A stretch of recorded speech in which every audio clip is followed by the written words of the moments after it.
I was stationed over at Seneca Army Depot, and we were in orientation because when I first arrived at the post, they gave us a talk about where we were allowed to be and where we weren't allowed to be, and that was standard protocol at any duty station you were at. And they mentioned the PISA camp. They said that when they were giving us this lecture, I was with a group of men, and the first sergeant come down, and I don't want to catch no soldiers. And he points at me, he goes, especially you out there over there at the camp. So, you know, they didn't want you to come over here to their camp. And he goes, and when we have protesters out here, we'll need extra troops to support. And he goes, I'll never ask you. And I thought, I wonder why me? So it made me curious about what was this, what was so, you know, I should not be over there. And that's the first thing I did when I got off post, is I went over there to see what was going on, you know. Okay, so and what happened when you got there? I showed up and I was in civilian clothes, so you didn't know that I was military per se. I was met by Andrea, and she walked me through the camp and she welcomed me. And it was like I finally came home to a place where it was no longer, I don't know, I knew the military life, right? But it wasn't until I stepped onto that camp and I was welcomed in, it felt like I was coming home for the first time. So yeah, I continued to return back to the camp. And then I eventually, what I did is I made a decision. I thought, I can't stay in the military because it's not me.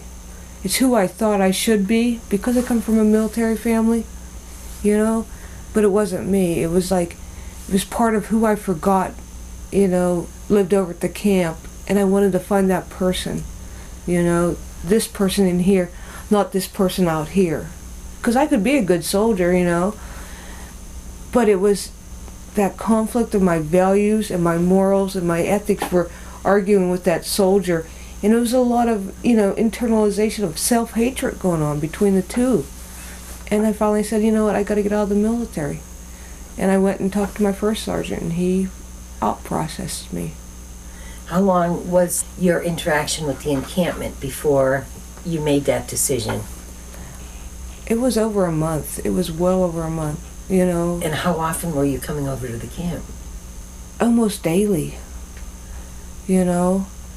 And I thought that was okay, because it was like when I was at the post for a while before I came over to the camp. And I don't know that time frame. I don't know that time frame.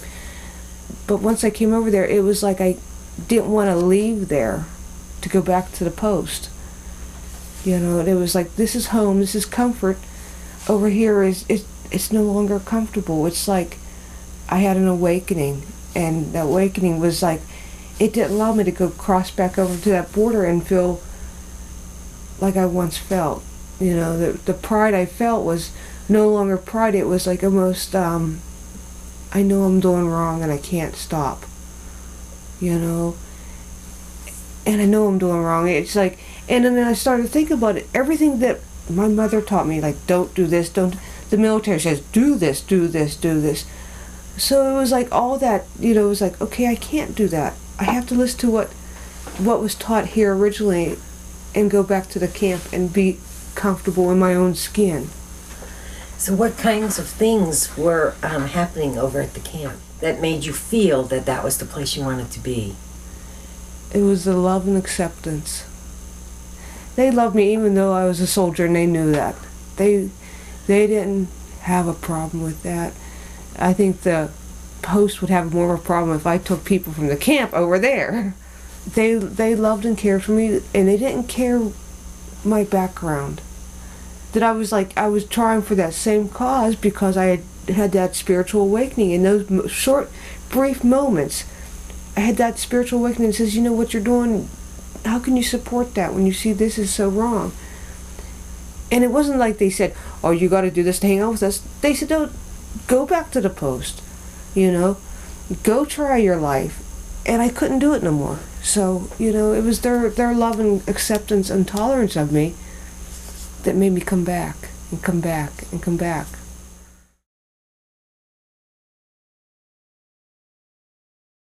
Well, some of the differences is I was just having things barked at me. You had your direct commands. Well, at the camp, if I think about it, the camp had their direct commands too, but they weren't going, go dig. They had purpose behind them. In the military, sometimes they give you a command, and there's no reason why I'm out here digging this hole. They're going to come out and tell me to fill it. But at the camp, they still had a command system, but it was more relaxed. It was more like, you got to do this. Can I help you when you do this? And it was more of a loving and kind direction. That I had no problem with accepting anything that went on at the camp, because I lived with a post where you had all these people from different backgrounds pushed together. So it was just another, all these different people with different backgrounds pushed together.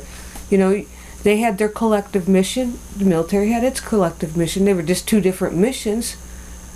So they're the same in a lot of aspects. And I'm sure that'll make a lot of people not happy with me, but that's how I saw it. Everybody has their mission, and it's like, I can stay with this mission, and it's a mission I know, but it's not the mission I want to do. I can't continue that mission because it doesn't feel right. This mission, it feels like it's more my direct path. And that's why I chose the peace camp over the Army, because their mission they had me on it made me feel nothing here.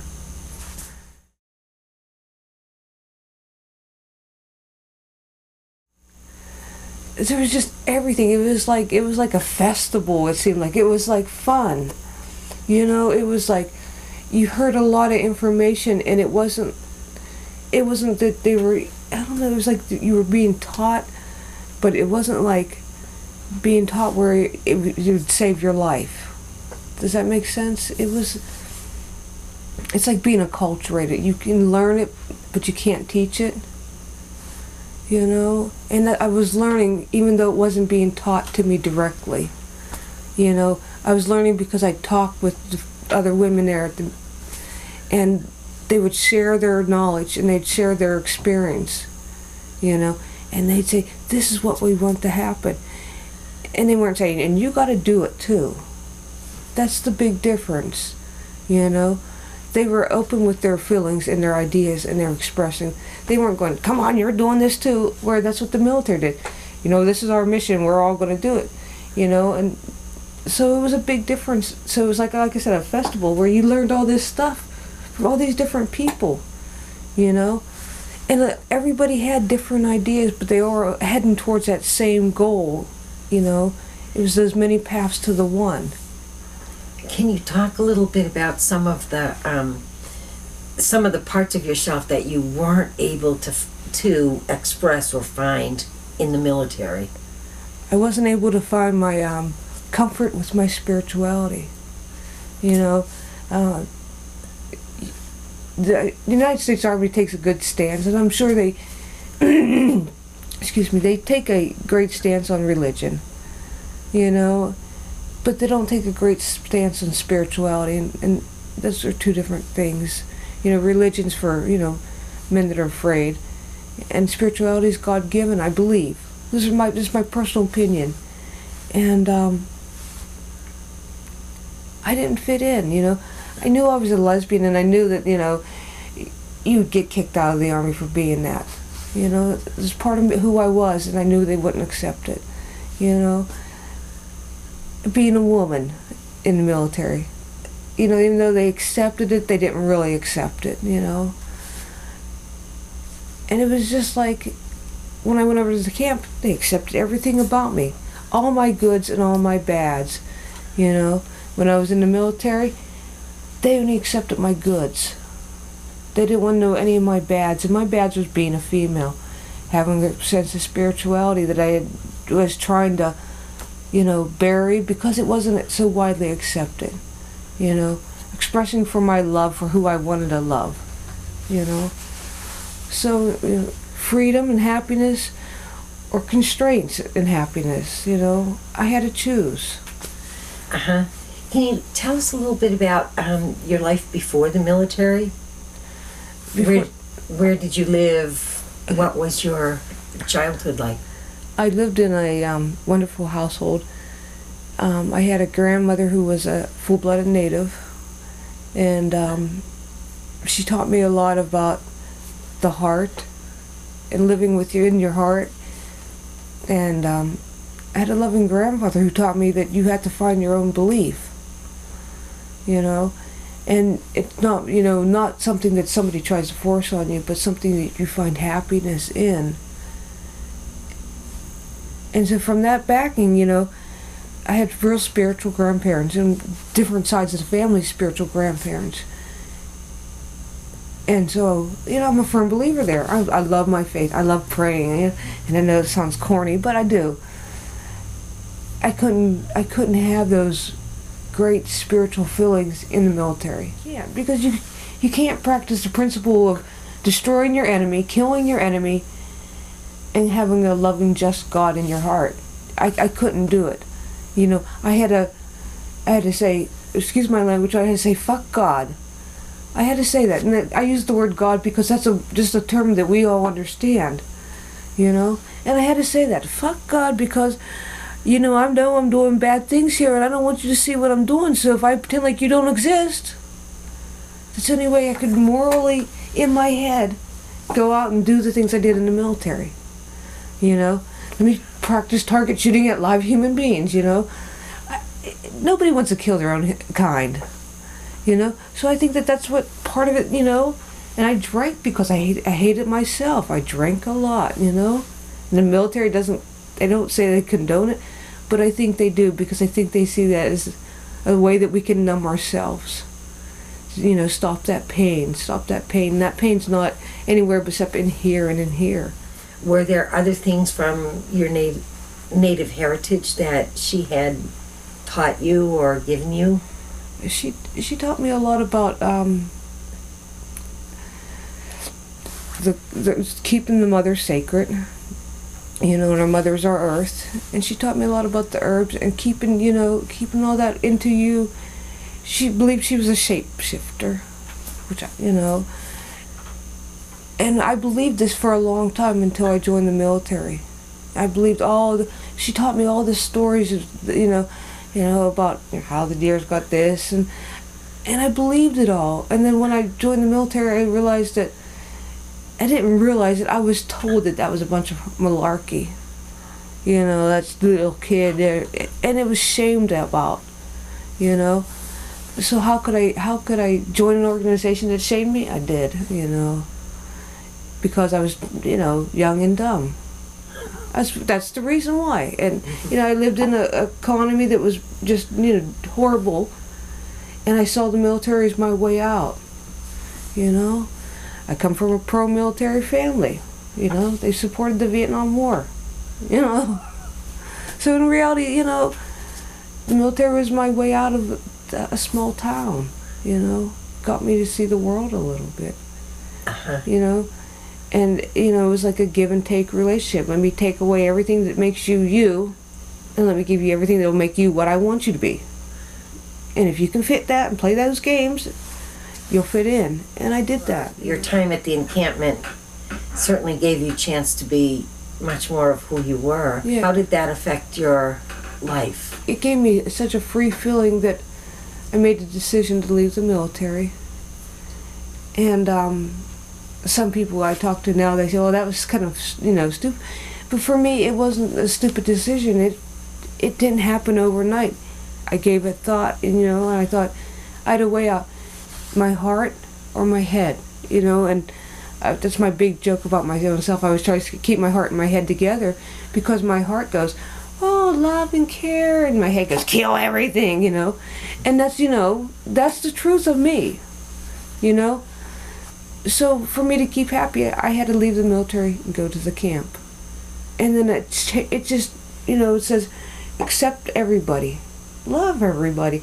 And I'm like, I can do that. That's so much easier, loving and caring for everybody, no matter what, you know. And I can love and care for anybody. I don't have to like them, and that's okay too.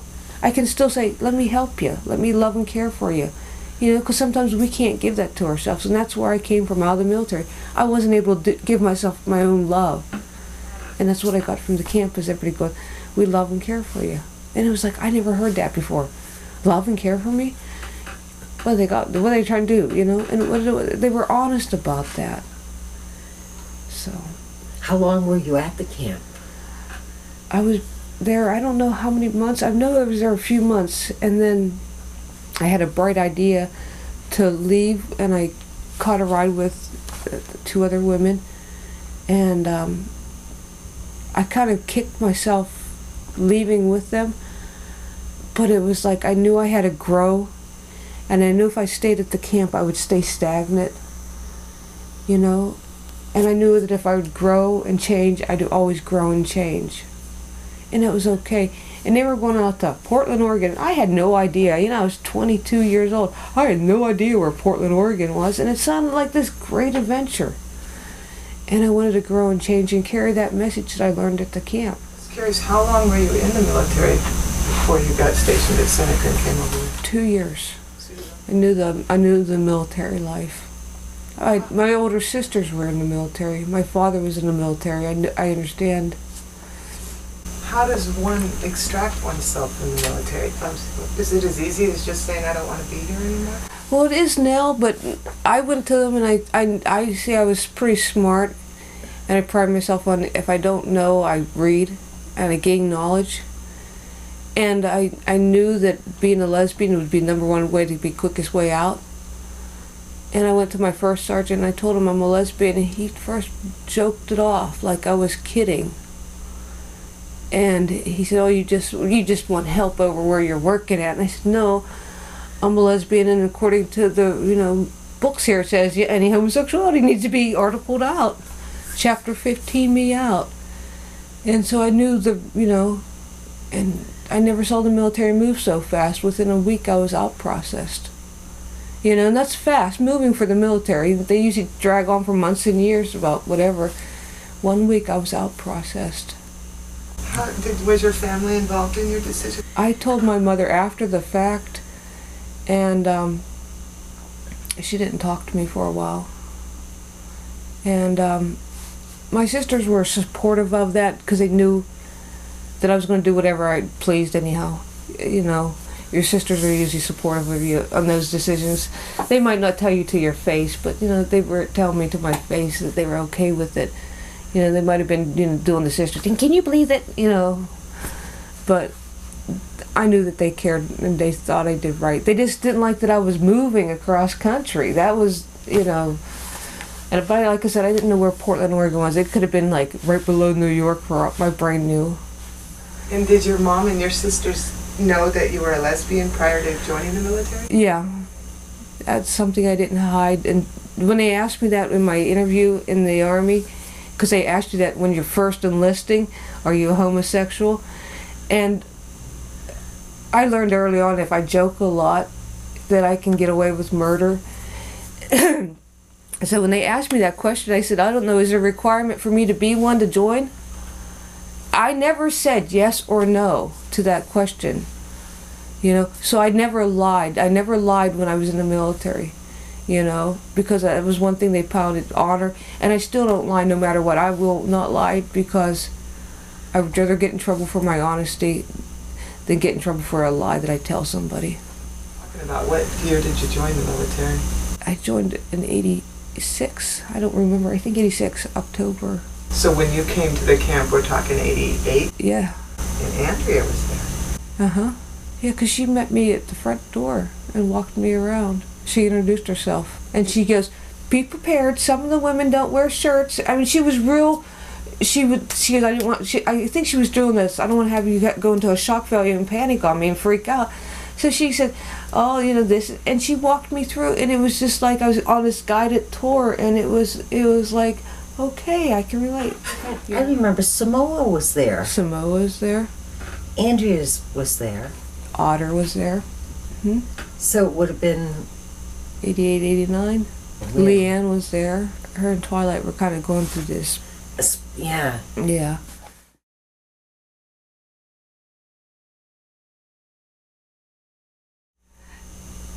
I was a good soldier. I mean, they'd say, this is what you say, I can neither confirm nor deny. I'm sure you know that saying, I can neither confirm nor deny.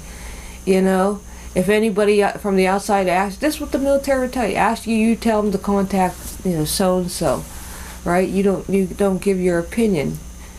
Of course, everybody knows they have weapons there. I mean, you could tell by the patrollings, And what was I? I was in the ordnance. Why would they have ordnance personnel there if there wasn't weapons there? I worked out in the farmhouse, and that's what we called it. Packing and unpacking weapons. So I knew. I respected the military by saying, don't tell what we have out here. And I never told anybody at the camp. I was real honoring. I said, yeah, I imagine they do have weapons over there.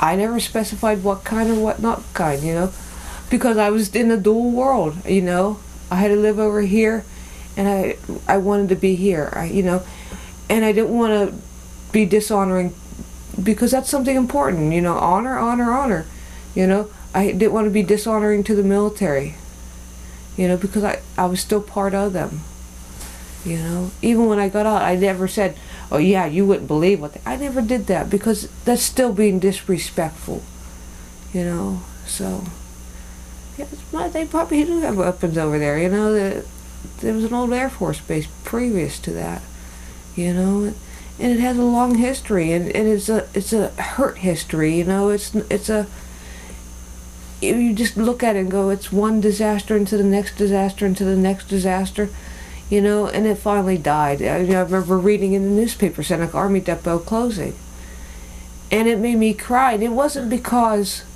any other reason than I thought, it finally can rest, that ground can finally rest.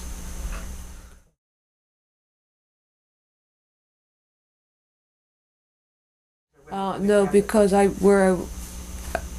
had a sergeant who kept me away from any time there was female protesters, because he didn't want me to be confused in with any female protesters that came in the base. Because there wasn't too many females on the post. I think there was me and there's like 3 others, females on the post at the time. How many people were posted there? I don't know the exact number. It wasn't a large post. It was a small post. Okay. I mean, I was stationed at a post where there was like 3,000 soldiers. I think there's probably maybe 300. I don't know. There wasn't that many soldiers at that post, but there wasn't that many females. The female population there there was one that was in the office, and there was a sergeant, another female, and I think there was me. Maybe there was 4. So whenever there was any protesters from the women's camp, they didn't allow us out there. Because they didn't want to get us confused in with the other women, because they might have uniforms on. They might be or we might be in our civilian clothes. We might be confused. They didn't want to mistreat their own kind because of the confusion it could cause. So is that something they actually told you, or just something you understood by the way they interacted? That's something they told us. Any female protesters, we need the females. I think that was their way of protecting us in their own way. Even though, because if I work with somebody day to day, they know who I am, and if I'm mixed in with the crowd of protesters, because lots of times whenever they'd send their troops over there, they'd dress them in civilian clothes, so it wasn't so, and I couldn't go over there in civilian clothes. I'd be confused as so that was something they did to protect us, and I think that was their own way of doing that, and that's okay. I can't say they're wrong, or that was their way of doing it. And was there any other things besides telling you not to go over, that the soldiers shouldn't be found at the encampment? Any other information that they told you about the camp? Well, some of the sergeants did, and it wasn't too nice, but that was after the briefing that they gave us, that was the scuttle, how everybody talks afterwards. And so it was kind of the scuttle, yeah, you wouldn't believe what they do over there. And it was all fallacy what they were spreading in there. And it was because they didn't know. It was, oh, this is what goes on over there. And so when I went over there with all this, malarkey in my head, because I had to go see, I remember it being humorous about, I don't even remember. It was so outlandish,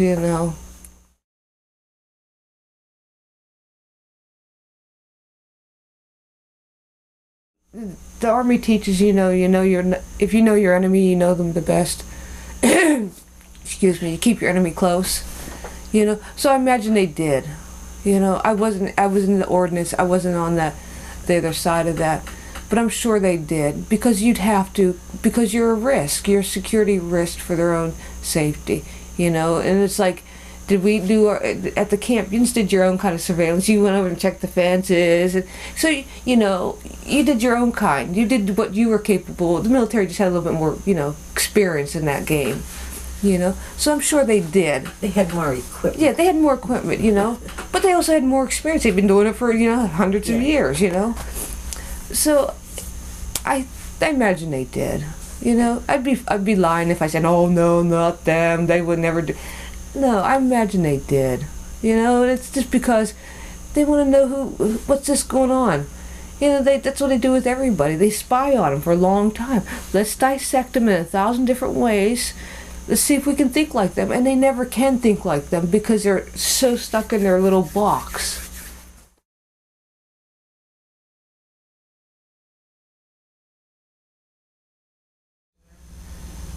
I heard the women talk about it at the camp. I don't want to talk about it anywhere else. There's certain things I'd rather not talk about because I respect, whether it be right or wrong, I respect a lot of things. It's just like, I'll tell women's first names because I respect their anonymity, not to tell their last names. Because God knows there might be 1,000 otters out there or something like that. And that's my way of being respectful. I know more now than I did back then about what our military government does. And it tells me that they continue to grow and make mistakes, and we continue to grow and make mistakes, and the only way we learn from our mistakes is by continuing to grow. So, right or wrong. Yeah. Once you left the camp, did you stay in touch with people? I tried to for like the first year or so, and then I got involved in my own life and my own world. And then a while ago I had gone through a bad experience, and I thought I want to go find the things that made me happy in my life. And those things that made me happy in my life was being at that camp and meeting those people. And I tried for months tracking down people on the computer, because I can be a geek on the computer. And had no luck. And then finally, I was praying about this, and I prayed and prayed and prayed. And finally the little door opened up, and it was like I was right back there, because I got names and phone numbers, and I was calling people, and it was like I'm now happy again because I found that bond back. Well, I did a whole mess of searching. I did people's names that I knew, and it was like, how many, and I knew their first name and the last name, and I was like, how many people can there be out there with this kind of name? Oh, believe me, there's more than 100, 200. And then I thought, well, then I started doing an active search for the camp. I figured, it's the day of computer, people should need, and I found a little blog site, and I messaged it, and I sent an email, and I said, from a Jane White Doe, because I thought, if I put my name, they'll go, well, I don't know who the heck, because I don't know who's running it, Uh-huh. And I thought, I'll put a name that they'll recognize. And the name I chose was that Jane White Doe, because that was a standing name at the camp, Uh-huh. And that's when I got my response back.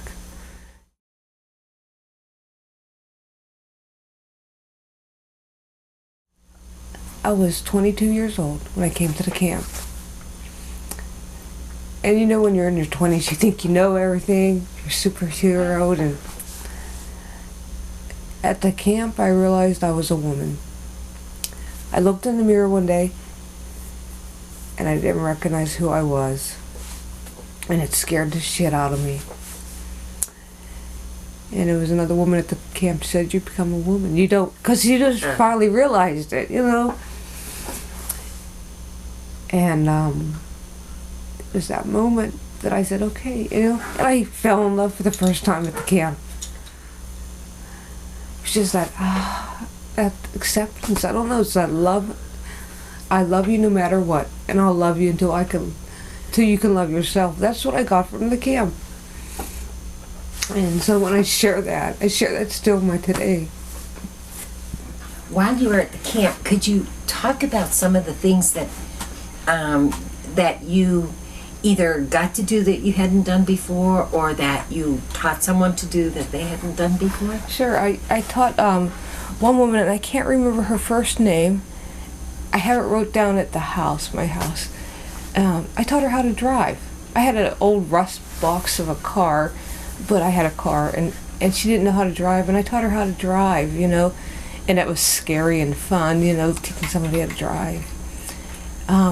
I mixed concrete with another woman, and we filled rat holes, you know, because it wasn't killing the rats then, it was just preventing their entry, you know. So it was, you know, because you know how consensus work, everybody has to vote until they get their own way, or and you know, that was the mission. The rat, I remember the rats as it did sometimes get to be a problem as it got cold. Oh, do you blame me? It's cold outside. I would go inside and live. That's what I would do. You know, we were all rats. We were all heading inside. We weren't camping out in the backfield no more.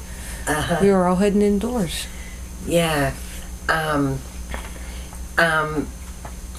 There were still quite a few women around when you were there. Do you remember, were people still eating meals together?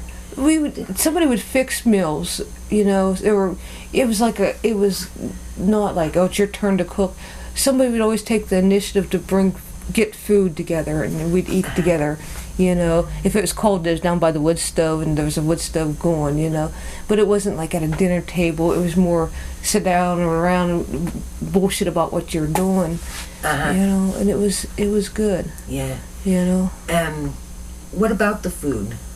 Can you talk some things about? I used to think it was funny because you had all these people that ate different types of meals, and one of my favorite stories is I like scrambled eggs, and I know there were some other women at the camp who would eat scrambled eggs with me, and it was like, it wasn't a big ordeal, but there was this one woman who, I'll give her the anonymous grace, and I won't rat her out because she might be eating scrambled eggs today, but she would say, "How can you eat those whipped fetuses?" And I would just die, and I'd go, "With ketchup." Yeah. And it wasn't like an argument, it was just this healthy bantering we had going, you know. But yet then she would put brewer's yeast on everything, and I'm going, oh, how could she eat? Those are living organisms. Yeast is an active living, you know. So it was just like we'd mess with each other with what we would eat. But it wasn't nothing ever harsh, you know. It was just, you know, she was expressing her concerns about us eating eggs, you know, and we'd express our concerns about her eating yeast. So it was all done healthy. It wasn't done hurtfully. There's a difference, you know. So. Do you have any outstanding memories of particular women? I have lots of great memories of groups of women, you know. Going over to the lakes and skinny dipping. I'd never been skinny dipping my whole life until I went skinny dipping with a group of women, and that was fun. And hanging out with Estelle, of course, you know, and Otter, and Samoa, and Leanne, and other people. And it was like I don't know, it was like a family you wanted, not the family you had, but it was the family you wanted, you know. And everything good and everything bad all rolled in one, and you know, and you knew who you could talk to about what, and you knew who you couldn't talk to about what, and it was openly known. It wasn't like, let's go see if she'll go have scrambled eggs with us, because you knew she'd get mad at you, or let's go see if this will happen, you know. I don't know what to do, but well, go talk to her, she'll tell you what to do, you know. So there was a sense of community. There was a community, you know. And everybody had their own role, and it wasn't given, it wasn't assigned. You just stepped up into the plate of it, you know. It was like you knew what had to be done, you know, and you actively stepped up. You didn't go, well, somebody else will take care of it, you know. You here comes Cindy Sangre with hay bales, you know, to put around the outside of the house.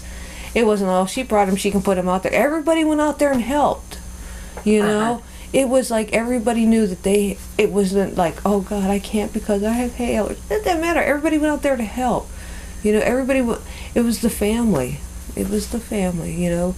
You worked together as a unit, you know. You loved together as a unit. And you watched after each other, you know. Were there still actions going on? Yeah, there was. There was the Silent Eagle's death action that went on, and there was other ones that were going on that I wasn't involved with, but I knew about. But I couldn't say, oh, this action. I know the Silent Eagle death because I walked them out to the back fence, and that was the night a lot of people got poison ivy, and I didn't get poison ivy, and I was like, I don't know, I don't get it, you know. Once you were at the camp, did you interact at the base or in any way that they would have known, the folks on the base would have known that you were now at the camp? I didn't hide that fact. You know, it's that integrity of lying, back to that. If I was asked, of course I was taught to also don't complain, don't explain. You know, if you're not asked directly, you don't answer directly. It wasn't like I went back to when I was at the camp, I didn't go back to the post there and say, oh, I came back from the camp. I didn't do that, you know, because nobody asked me. They didn't say, what did you do this weekend? You know, where were you? I hung out with some friends, you know. Well, what type of, they never, you know, it was, because military is this, you know, it's cut and dry this. You know, you're there and you do your job. So you didn't have an occasion to be at the base as a peace camp woman, like in a group of other women that soldiers would have recognized you as someone? Oh, I got picked up at the front gate of an action I was at and Tell us. A car pulled up alongside. I was away from the front gate. There was a whole mess of women in front of the gate, and I was with these whole mess of women. I was on the other side of the road, down a little bit, and this car pulled up alongside it and wanted to arrest me. And I was like, what did I do? I wasn't at the gate. I was down probably like 50 yards from the front gate. And they said, oh, you're a 36-year-old. I was 22. You're a 36-year-old wanted for transportation of explosives. And I'm like, this is a bunch of malarkey. You know, it was scary. Were there other women to come? Yeah, they're like, I said, I want to see a picture of this woman you're identifying. And it didn't even look nothing like me, yet they said it did. You know? But they didn't arrest me. I think they were just saying, we gotcha. We know that you belong to us already. But it was their way of just messing with me. You know, because they had all these protesters at the front gate. I wasn't there. I was down, like I said, about 50 yards with a group of other females that weren't in that involvement. They were just there for support. They were the backup, you know, the support. And I was part of that backup support. And I think it was just their way to come down there because they, like I said, they had all these women up there, and we were just down there hanging out. We weren't doing nothing. We were just hanging out. What were the other women doing at the gate? They were weaving and they were doing something else. I don't remember because, like I said, I was just there for support of them. I wasn't there to participate in the action. But I was given a name of a person that I had to know everything about and all, in case they got arrested. And it was really weird that a car came down past there and picked me out of the group of women. You know, I think there's Joe Q Army girl, come here.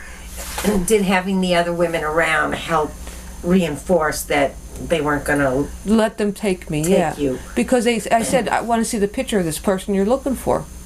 You know, because they said, you're a 36-year-old. I'm like, I'm not 36, I'm 22. That was like, 36 was a billion years old. You know, when you're 22, you're 36 is like way old. You're not that old. That's old as dirt. You're farting dust at that age. You know, So these other women go, this doesn't look nothing like her, you know. She's not even this. And I go, yeah, I'm thinking, God, I wonder if I could call my first sergeant to bail me out if they arrest me. Did you ever think about doing an action at the base? Yes. But the only bad thing is, I could get on the base any time when I was actively in the military.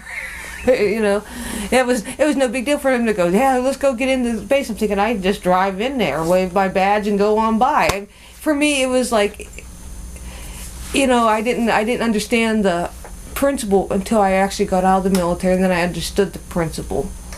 You know. Did you ever see any unusual animals or unusual kinds of things that while you were on the base? I kind of vaguely remember something about white frogs. I don't know anything about white frogs, but I saw translucent frogs there, but that's a common thing, I guess, translucent frogs, because they're found in other parts. But the white deer were just, and everybody goes, oh yeah, they're albino. No, albino animals have red eyes or pink eyes. These deer had blue eyes. And brown eyes. I brown eyes. The fawns, when they were born, they would be white with brown up across their back here. It would be that real light brown where the white was trying to make spots, Uh-huh. And they would just look so wrong. And they said, oh, it's because they've been trapped behind the 13 square mile fence since dirt was new, and that's why they lost their ability to color. That's bull monarchy, if you ask me. I think it'd take a lot longer than 50, 100 years for deer to lose their ability to color. It would have to take longer than that, because I don't know. But they would have hunters come out and hunt them out, and and for the army they have a sticker when you admit there, and I have that sticker at my house on a folder, and it says Seneca Army Depot, and there's a picture of a white deer on it, because it was something like they were proud of, or ashamed of, or proud of. I don't know what, but it's on there. It's a Seneca Army Depot, and it has the white deer on it. Uh-huh. And they said that occurred back when there used to be an Air Force post. The white deer started appearing, which is back in the 50s. Uh-huh. Which, if I look at what we did with our military then in the 50s, that would explain to me why we have white deers, and it wasn't because they were living behind a fence. Why was it? I think it's because of the munitions and what they were fastly growing. They were growing more fast than their own safety. The technological advances that were going on. Sometimes we can't keep up with our own advances. And I think that's what was going on, and I think that's what happened. I think it was a blatant mutation, and it was like, oops, we've got to blame it on something. People understand that, interbreeding does bad things, because it was a rural community, and everybody, there was a lot of farmers there, and they kept active livestock records. You don't interbreed cows too much. So I think that's the story that they gave that explained it. But I think it was just that they were doing these advances that caused this mess up, and they couldn't fess up to it. And I don't think that's right, or I don't think it's wrong, but it was what they could do to say that, to explain it. Because I'd hate to have to go, the reason why these deer are what, I'd be easier for me to tell people that I thought that didn't know they've interbred, and farmers would go, oh, that makes sense, versus, oh, I've had this bad chemical thing going on. They're going, what? So I think they did what they, and then that if we tell our lies long enough, we believe our own lies. And I think that's what happened. And I don't think they did it on purpose. I'm not trying to say they're good guys, but I'm just trying to assign some logic to it. When you were stationed on the base, what would be your characterization of how townspeople in general reacted toward you as a soldier? I didn't think I was treated any differently because it was a small town. I've been at posts where you're in a big city, or a bigger area, and you're using, when you're out dealing with the public, you're using your civilian clothes, They would see you as almost like an elitist. Of course, the military tells you you're an elitist too, because they call the civilians Jodies and everything else. The Jodies what trash this post. They throw their garbage out. That's why we have to go pick up the garbage along the road. The civilians. So it was more the military pitting you against the civilians than the civilians saying that you were bad. It's just, it's just a name, Jody this and Jody that. Jody got a brand new Cadillac. I don't know, see, I still got that military head. It tells me those cadences yet, But no, that's what they called civilians, is just Jodies. When you came to the camp, and you started hanging out there, did you have an opportunity to, or did you know what had happened 5 years ago at the camp? No, when I came to that, I did not know that. Did you learn that at the camp? Yes, I learned that because it was shared with me. what did you know about it? What did you come to know about it? Well, what I was taught is, well, when I was at the post, they said, we have problems with protesters, at the army, they said we had problems with protesters and they come from the camp. They didn't give a time frame. They didn't say for the past 4,000 years, last week.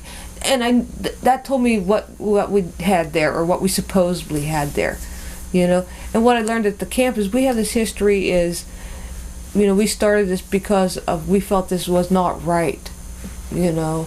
And so, you know, we started this because we thought nuclear wars are wrong. We were Ronald Reagan and all. And now I'm thinking Ronald Reagan's my commander-in-chief. Yeah, he's a whack job, but he's my commander-in-chief. I have to respect him. And then I'm hearing all this, oh, you know, he's sick. And then we have Gorbachev. And you know, I'm 22. I'm worldly. You know, I know everything. You know, you could have been talking to me about, you know, Hitler is the same guy. I don't know. You know, Gorbachev. Only thing I know about him is what everybody called him, the garbage truck. You know, they didn't call him Gorbachev. They called him garbage truck. You know, and he had that little thingy on his head. You know, and I was so unattached with my world around me. Yet I'm supporting the troops. You know, defending ourselves. But I didn't know crap. You know. So everything I learned is like, this is what the government does. Are you sure? I don't know. Let me go. And then I go check. I ask because I love information. I don't like misinformation. You know. Well, that might be. And sometimes you'd hear these crazy stories at the camp. You know. Hell, you got to get aluminum foil beanies, and you know what I'm talking about. Women have to make these because the microwaves, and they bounce off. Only if the aluminum foil was at a certain, I don't know, shiny side out or shiny side, I don't remember, but that was their firm belief, you know. And I couldn't say, oh, they're fucking. I couldn't say that, you know. I might have felt that, and I'm thinking, they might be right. What if they are? I can't say they're wrong, because I can't prove it one way or the other, you know. So I think that was a good idea that they did that. I support them in that, you know. So I'd be given these decisions. This is what we feel, blah blah blah blah, and I'd be going, no, I can see where nuclear weapons are horribly bad. You know, I know that in my head. I've been taught that in my head, you know, and I know what it can do. This is I agree with this, you know. I can see where this is, you know. So it was what I wouldn't just go take it as face value. Yeah, gotta put your aluminum hat on, and you know. And I'm not trying to make fun of those women. I'm just using that as an example. But see, I don't know it as microwave. I might know it as a different term, you know. And right. So I can't concur that, you know. Yeah. And I can concur what would. Well, and you've already talked about not wanting to be dishonoring either be way. Be dishonoring or talk about something that you've already made a commitment not to speak about. And we wouldn't want you to do that. Whether it be right or wrong, I've made that commitment. I respect that. Did you know about nonviolence or civil disobedience as a form of protest and stating one's disagreement with its government prior to going to the camp? No. Did you learn about it at the camp? Yeah. How did you come to know about it at the camp? I believe it was in my tour through with Andrea Doremus, and she said, you know, because there was somebody, they were getting ready to do an action that, and I don't remember, I wish I could tell you what weekend I showed up there, because they were doing an action, and she said, "There, you know anything about nonviolence?" And I said, "No." And she goes, "What about being a pacifist?" I said, "You mean, you know," and I made a joke about the passing the fist. I said, "I don't know, you know." And she said, "Well, you know, this is what goes on." And I was like, I didn't realize there was an alternative to what I was shown my whole life.